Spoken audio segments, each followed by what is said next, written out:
பாண்டிய நாட்டு தேவார தலங்களில் 9வது தலமும் 253வது தேவார பாடல் பெற்ற தலமுமான ஆடானை இல்லைன்னா திருவாடானைன்னு சொல்லுவாங்க. ஆதி ரத்னேஸ்வரர் இல்லைன்னா ஆடானைநாதர்.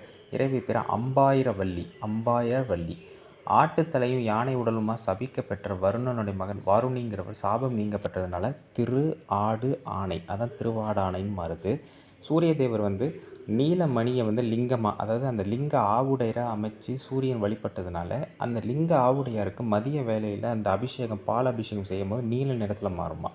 சம்பந்தர் 2ஆம் திருமுறை 112ஆம் பதியமும் ஏறக்குறைய இந்த திருவாடானை இந்த தேவக்கோட்டையிலேருந்து ஒரு ரயில் நிலையத்துலேருந்து 35 கிலோமீட்டர் போகணும். இந்த சிவகங்கை அந்த பக்கம் உள்ளவங்களுக்கு இந்த ஊர் நல்லா தெரிஞ்சிருக்கும். கோவில் கோபுரம் 9 நிலை கொண்டது, 130 அடி. திருப்புகழ் தலமாகவும் சொல்லப்படுது. அதே மாதிரி இந்த கோவிலுடைய அந்த பிராகாரம் ராமேஸ்வரம் கோயிலோட அமைப்பிலே இருக்கும். சேதுபதி மன்னர்கள் எண்ணற்ற திருப்பணிகள் மற்றும் கொடை நிபந்தங்கள் கொடுத்த கோவிலாக சொல்லப்படுது.